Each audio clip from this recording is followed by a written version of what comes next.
Welcome into 10 at 10, the bottom line. April 20th was the date of the show, and on this date, we had some major breaking news. Women's basketball hired a new coach.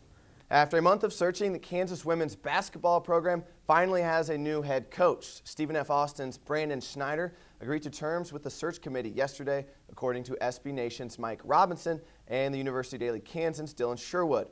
Kansas parted ways with the former head coach Bonnie Henriksen after a 15-17 season. Schneider won a national championship locally with Emporia State before taking the job at SFA.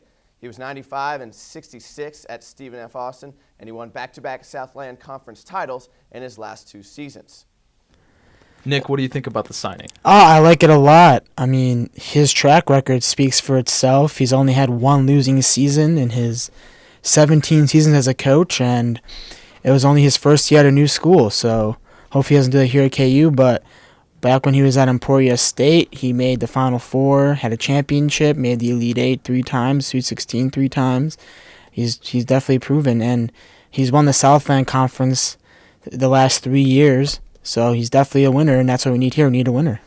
Yeah, absolutely, and I think the most important thing is that he plays an up-tempo offense, because that's what we've seen works when Bonnie Henriksen was coaching the team and when Aldridge was the point guard. So he needs to continue to foster her development. Obviously, he's coming in. He's going to have some big shoes to fill because Chelsea Gardner and Natalie Knight both graduated, so they're going to be gone when he begins his practice. But we do see when coaches leave, sometimes they bring recruits with them, so maybe he's got someone in mind to replace those two stars. But between the two of them, they've scored over 2,000 points in their Kansas careers, so certainly some big names that he's got to be replacing. And we don't know anything yet, but I think because of how they're running the offense the same way, I think a lot of the girls stay, hopefully.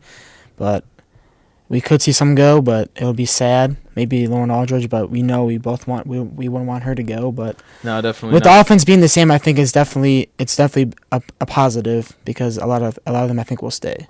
Yeah, I think you're right, and I think he's going to have at least 4 scholarships available, possibly 5, because I don't think Keela Morgan is going to come back and play next year. The injuries are just too much for her at this point. So he's going to have 5 scholarships.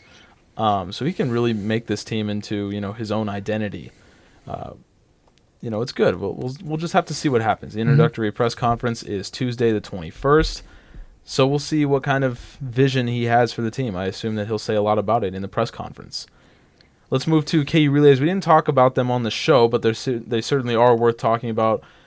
Let's start with the obvious, the 2 best athletes for Kansas. Lindsey Vollmer, first off, she set a Kansas Relays record in the pentathlon for most points. That record, Kansas Relays have been around for 88 years. She set the record for it. And Michael Stigler, of course, did Michael Stigler things. You were there pretty much all of Thursday. We were all there with 785 Live all of Thursday. Catch that show on YouTube, by the way. And you were there all of Friday. What was your impression of the relays? From what I saw, it was a total dominance by the Jayhawks. I don't think I watched a race where the Jayhawks weren't in second or third, or even when they weren't winning. So definitely very impressive performance by a lot of the runners. Michael Stigler, of course, he didn't set his all-time best record, but he still got the almost 100-point win over the next team, Colorado State, in the quadrangle for the men. And he did a great job doing the 4x4 relay, doing the last leg and a half of the race and closing out the night. And the little cute story was his little brother came on the track after his relay, and they ran together. And his little brother said he's going to be faster than Michael one day, so we might see another Stigler here in 10 years. 10, 15 years. Quite impressive. Yeah. If his little brother was any faster, he'd be an Olympic gold medalist. So I would love to see somebody faster than Michael Stigler. I haven't seen it yet, at least in person. No. I was sitting trackside for that, and that was amazing to see him run. They were not going into the last relay. They were not ahead, and just seeing him come from they were in third place for that, and just seeing him come from third place around the corner and just take commanding lead by 5-10 seconds at the end was crazy. Certainly a man among boys when he runs, which is amazing to think about. other KU sports, baseball, softball, both in action this weekend. This is something that we haven't been able to say for a while. Let's start with a hotter team, and that means that we're going to start with baseball, who's been playing a little bit better, actually, than softball. They did get beat by Texas 2 out of 3 at home this weekend, but Texas is a good team, and Connor McKay had his walk-off on Saturday, which was nuts. He jacked it. Right as soon as it hit the bat, you knew it was gone. Oh, totally. It just had that sound. What do you think of the team right now? Do they think that they have a shot to make a regional? It would be their second in a row. Are they too far out? I think they're making gains towards it as they can take. We can see they can take series. They can take games out of series against bigger Big 12 opponents like a Texas. So I think it's definitely doable, but I've yet to see them still compete at the same level as other teams. But being able to take at least a game out of every series against better Big 12 teams is definitely a positive. Yeah, I agree with you. Being able to take a game from the Texas series. They took 2 games from the Oklahoma State series. They could have taken 2 in the Oklahoma series, but Villines blew his 2 saves, so you figure he gets those jitters out of the way early. Now, heading into Big 12, the rest of Big 12 competition, they still have to play Kansas State. They still have to play West Virginia, 2 of the weaker teams in the Big 12. Yeah, they have TCU on the schedule still. You figure if they can even take 1 game from that, they've got Wichita State, who they've already beat. They've got Arkansas Pine Bluff, who they're going to beat, 16-0. As Shane just said. Yeah, as Shane Jackson said, voice of KU baseball. If he says they're going to beat Arkansas Pine Bluff 16-0, they'll beat Arkansas Pine Bluff. They absolutely will. Yeah. So you figure they put up a couple more wins. If they can get a sweep in the West Virginia series, then they're 1 game under 500 going into May, and they have that momentum. So I think it's all about being able to build on what they've been doing. They've been taking a game out of almost every Big 12 series against really tough teams. The Oklahoma State win in the series was huge. So I think if they continue to do that and they continue to keep getting better, that's where we'll see that they start to contend for an NCAA regional. It's going to take a while, and it's going to take a lot of luck, probably, because at number 64 right now is Cal, who is a good, almost 10 games over 500. So it's going to take a lot to get them in, but we'll just see. We'll see what they can do here at the end of the season. On the other side, softball, they haven't been as hot. They started 29-2. They've gone 4-6 since then. And this past weekend, they lost another series. This one was on the road. Well, it was a 1 game, actually, on the road at Tulsa. And that's a team that you would hope that they could beat if we're talking about KU softball hosting an NCAA regional like they're supposed to. Like a lot of people are saying that they're going to. So I'm not sure. How do you feel about that game? Well, yesterday on the Sports Takeover, we had Sam Davis. He sent us a message from the game because the game was just ending as our show was starting. And he said, Tulsa wasn't a Big 12 matchup, but a lot of the Big 12 teams have figured out Alicia Pilley. She hasn't had her last 3 starts have not been great. She pitched 1 inning this past yesterday on the 19th. She pitched 1 inning. So I think teams are starting to figure out Pilley. So they got to start putting in different arms and mixing up their lineups more because I think, like Sam said, if you keep mixing up the lineup, you might see them slipping back here a little bit. Well, let's talk about that then, because you and I wrote a daily debate in the University Daily Kansan that debated who should be the second option.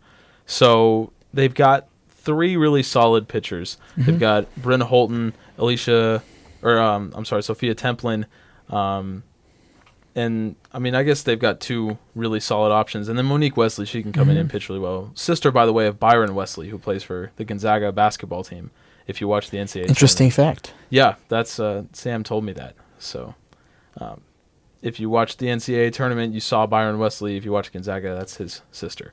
Anyway, I said that Sophia Templin has to be the number 2 option. You took Bryn Holton on that. But either way, there has to be one because Alicia Pilley, her arm is not new. She's been throwing all year. Plus, like you said, teams are starting to figure her out. It's not like she's bringing overwhelming stuff. She's got a fastball that she locates really well. She's got some really good breaking pitches and a good changeup. But it's all about location with her. It's not too difficult to figure out, and teams have finally started to do it. So between Holton and Templin, someone has to step up and begin to pitch well when Pili is not having her best days. Yeah, and as you said, you had a Templin, but I had Byron Holton, and she came in yesterday and she pitched 4 innings of scoreless ball before she gave up a solo home run in the second inning, and then she tossed 5 2/3. So that was pretty impressive for her to come in, especially as a freshman, for her to come in after Alicia Pili, who's the senior leader of the team, to come in and be impressive. It shows that for the future they can move on without Alicia Pili if they have to. Well, yeah, exactly. They will have to because Pili's going to graduate. So if they want to be a good team, a lot of their pieces are staying. You know, they're going to get almost all of their pieces back besides Maddie Stein and Alicia Pili. They're going to get most of the rest of them back, including Shaylee Brickey. So she's going to be a senior. She's one of the best offensive threats on the team. Daniela Chavez is here for another 3 years. And she's the biggest power hitter in their lineup. Absolutely. Jessie Roan will be there, and she's getting better every game. You know, this is a team that has a lot to build on in the future, but they'll need some pitchers, and I think it's going to be the cornerstone if Templin can pitch well and Holton continues to pitch well, because Holton is going to be here another 3 years after this season, so she'll have to continue to develop, and we'll see how she does with that. Let's go to the other side professionally. We'll talk about the Royals now. Interesting string of events in this last series this weekend. It's a very, very interesting series. Obviously, a lot going on with the Royals. You've been all over the coverage. One of the most exciting series we've seen, especially this time of year in April. It felt like playoff series. What's your takeaway from everything that happened in the last 3 games against Oakland? One of the craziest series, I think, in the history of Royals baseball in the month of April. I don't think you're going to find a series quite like this for the rest of the Royals' history, because it was something special. One, you mentioned the atmosphere. It felt like a playoff atmosphere. Well, we saw over 100,000 people attend Royals games this past weekend, which really shows you the direction of the Royals organization and where they're heading. Now, as far as on-the-field stuff, boy, it was something. I don't think I've ever seen 5 ejections like that in a baseball game, and yet that team that had the 5 ejections find a way to win it. That was the biggest thing, too. They were able to get it done, especially late in the innings, and boy, it was something else, Jackson. When you go to the clubhouse and you talk to some of the players, and sure, Oakland wasn't very happy, but you talk to some of the Royals players, and you could tell that they were just as angry as Oakland was. And I bet you this little animosity between these two teams is not over. I just want your take, because this, I think, is the one thing that we didn't talk about on 10 at 10. You know, your opinion on retaliation. Should they allow it? You know, what do you think about it? Well, you and I have had this discussion, especially because the Royals have gotten a lot of these little retaliation things in their first 5 series, especially in that opening day against the White Sox, where they hit the White Sox hitter and then Samardzija came back and hit the other guy. But I think you should get the opportunity to have retaliation, but it gets a little bit out of hand when your teams have warnings and then they continue to hit the batter, as we saw yesterday with Herrera hitting Lowry. And that's when you take the situation too far, is when you have already the warnings, you got your retaliation already, and you just continue to hammer it on. I think that, you know, this is a grown man's game, and I think if you hit somebody, then they should be allowed to hit you. You know, I think that's just how it goes. And honestly, I think it's probably better for all involved, because nobody's watching baseball going, oh, you know, they're hitting too many batters, so I better not watch this. You know, yeah, it's a safety issue, but, you know, it's more of you got to deter pitchers from hitting guys in the head, you know, but you hit somebody in the back, you know, it's they just shake it off. You know, there's really no issue with hitting someone in the back, hitting someone in the arm, throwing behind somebody, because someone this weekend got tossed for that too. It wasn't in the Royals series. I don't remember who it was. I think it was in the Blue Jays series. Someone threw behind a batter's back, and he got thrown out for that. I think they should allow it, because I think it's fair, and I think as long as it's not harming anybody. I mean, if you're not hitting guys in the head, then, you know, I think you're fine. And that was the whole situation with the game yesterday on the 19th. With Herrera, he came off, when he got ejected, he came off pointing at his head and talking to Lowry. And so that's where it's to the point where it might be to harm, and that's where I think you cross the line. Yeah, I think you draw the line there when you talk about hitting someone in the head. But if you're just going to hit someone in the back or something like that, I don't see a problem with it. To be honest with you, I don't see an issue. I think these guys, they're grown men, and if that's what they want to do, I think they should be allowed to do that. It's like getting hit in football. It's pretty much what it is. Yeah, it's gamesmanship, really, in a way, because you want to stand up for your team, and as pitchers, if you see one of your guys get hit, it's on you to go hit somebody else, and if you get tossed, nobody's going to blame you. But if you don't hit somebody, then there's always going to be that question of, where, is he loyal to the team? So it's kind of an unwritten rule. If someone on your team gets hit and it's intentional, then you got to hit somebody, and that's just the kind of thing. And baseball players can tell when it's intentional. These guys, they do it for a living. If you get a fastball up and in and it gets a hand, that's not intentional. It's just a fastball that missed. But if you get it in the square of the back, that's pretty intentional. Almost, I'm going to say 95% of the time, pitcher meant to do that. So they know, and they keep track of these things. Teams don't forget. And Big Papi got into it again this past weekend. And you remember at the beginning of last season, I believe it was in the opening series when David Price hit him. Ortiz came out and was talking a bunch of crap about Price. Yeah, but that's Ortiz. He likes to be the face of the Red Sox, and everybody in Boston loves him. So if he's in the spotlight, it's a good day for him. Yeah, that's true. That's true, and it's fun to hear him talk. And when they had the bombing, and they had the next home game, he just said "Boston strong," and everyone just went crazy. That's all he said.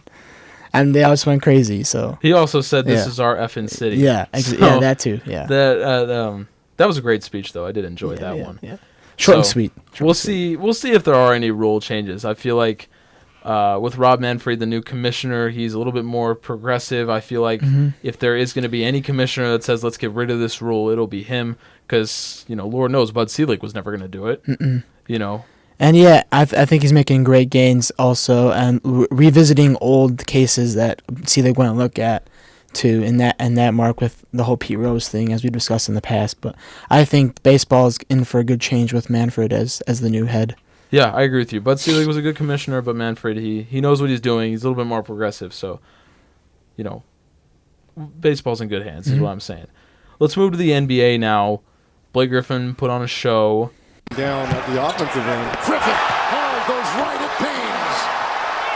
The quickness. Remember, that's what Charles was talking about. When you get a bigger guy like Aaron Baines on, Joseph will defend Paul.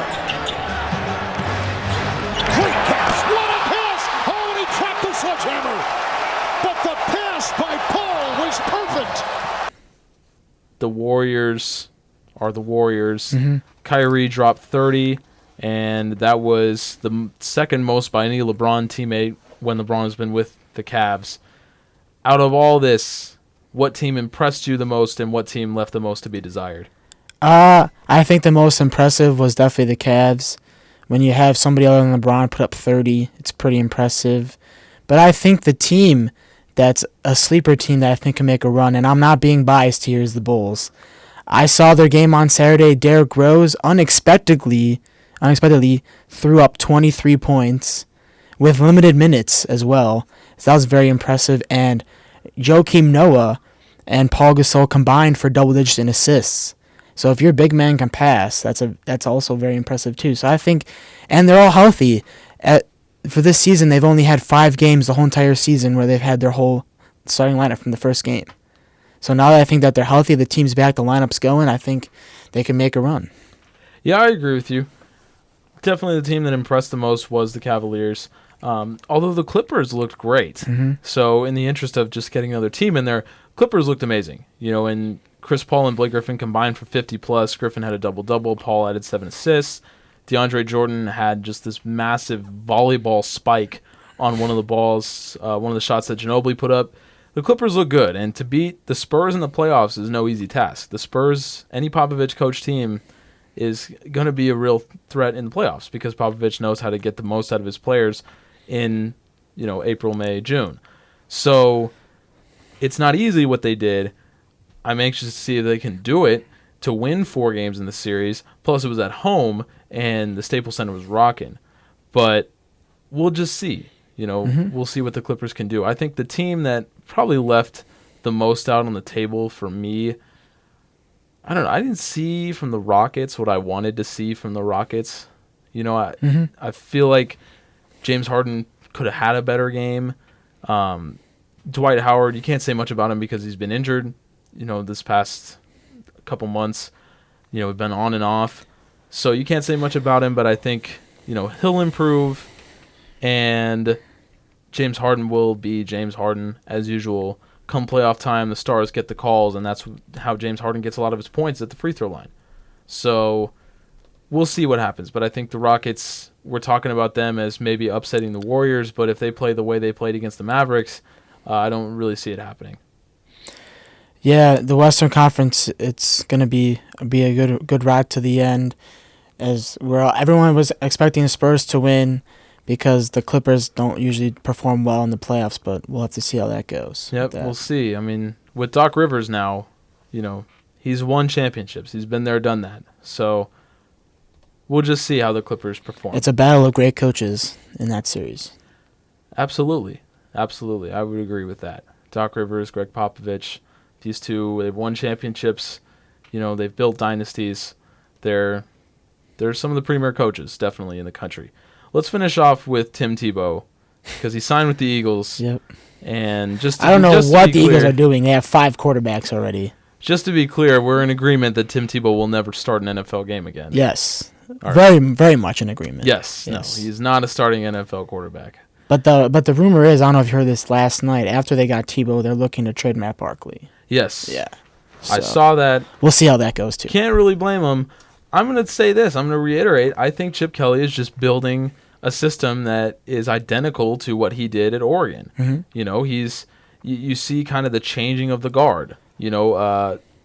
He's brought in running backs that are more his style, guys that are dual threats. And LaShawn McCoy, on his face seemed to be the kind of guy that Chip Kelly would want. But if you compare him to guys like DeAnthony Thomas and Oregon running backs, LaShawn McCoy is not an Oregon running back, but some of the guys that Chip Kelly is bringing in definitely is. He coached Kiko Alonso, and he brought him in. We're seeing the exit of Matt Barkley versus Tim Tebow coming in. So in that case, do you see the Eagles trading up to try to get Mariota to get a 6th quarterback? Totally. I totally see that. They're starting to, because the most telling sign to me, obviously Chip Kelly recruits Marcus Mariota. He was more excited about him than he was for Dennis Dixon or like anybody that went through the Oregon system. He was more excited for Mariota. He left Oregon. I know that he wants Mariota back because who wouldn't want to coach Mariota again? He knows Marcus. And it would be the best transition for Marcus, I think, to have his former college coach be his NFL in a coach. system that would be friendly to him. Because the thing with other teams is he has to learn their system, but he already knows the system of the Eagles. Yeah. The Eagles took almost 90% of their snaps from the shotgun or from the pistol last season, by far the most in the NFL. Marcus Mariota took 8 snaps from under center in college, and all these coaches and all these analysts are saying, oh, well, if you can't take a snap from under center, you can't be a successful quarterback. But it's not, he's got great footwork, so it has nothing to do with. And he has the most to learn, and he has the most athleticism, more than Winston. He's willing to win. Totally, I see the Eagles going after him because the most telling sign to me after everything that Chip Kelly's done was trading for Sam Bradford. That was the most telling sign to me because obviously he sees something. Maybe Sam Bradford is some kind of piece that he can use in a trade somewhere. There's no way that Chip Kelly starts Sam Bradford because he's not a Chip Kelly quarterback. He's the antithesis. Yeah, but the thing is, I don't think you trade Sam Bradford to get Mariota. No, I don't think you'd want that. He would become a piece in a trade. Okay. He wouldn't be, it wouldn't be, hey, I'll give you Sam Bradford, you give me the 5th overall pick. No one's going to take that. He'll become a piece in one of these trades. And I think Chip Kelly has some kind of plan because, he did it at Oregon. He brought out that signage system, which no one had ever seen before, and suddenly Oregon was a national powerhouse that was winning 10 games every year. He's got a plan. He's a bit of a mad scientist as far as football coaches go. He's got a plan. He knows what he's doing. I think that by this time in 3 months, Marcus Mariota is suiting up in an Eagles uniform to go to Eagles training camp. Bold statement, but we'll see if it happens. I think it'll happen. I gotta be you're honest very with you. confident in your analysis. I'm there. very confident in that, so we'll see. And if you know what, if I'm wrong, then hold me to it. But that's what I think is going to. Hey, what are your chances that Mariota wears a Bears uniform, man? I think it's a little bit less. A little bit less, than- but it could definitely happen. I think. I think it can happen. Yeah, I mean the Bears are obviously much closer Mm-hmm. to trading up to get him. I mean that's just a 4-pick gap, so all they got to do is find a team in the top 5 who needs a receiver because there's going to be lots of receivers that fall. Yeah. And then that's the trade they can make. Because And they have Jay Cutler. Because who's a at good piece. 7, I think Mariota and Winston are both gone by then, and you either have Amari Cooper or Kevin White there. Exactly. So that would be your trade, right? Exactly. So you find a team in the top 5 that wants a receiver. You give them Jay Cutler, give them a first-round pick, maybe a third or fourth-round pick. Send them that, and then in return you get Marcus Mariota. Pretty much. I see that in the last mock draft I saw the Eagles were going to take Brett Hundley. I think that's probably for Chip Kelly. If he can't figure out a way to get Mariota, that's probably his second best option because Brett Hundley is very Marcus Mariota-esque in the way he plays.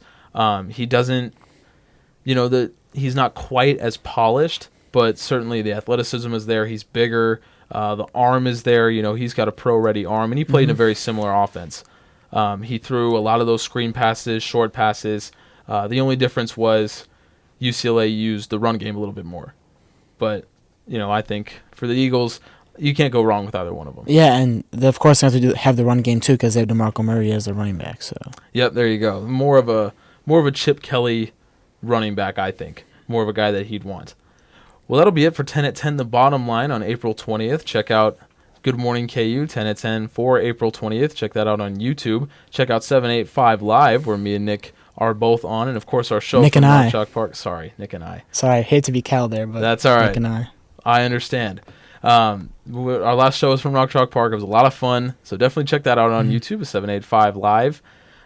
Catch 10 at 10, the bottom line, next week, and catch 10 at 10 next week as well. Thanks for joining us. Have a great week.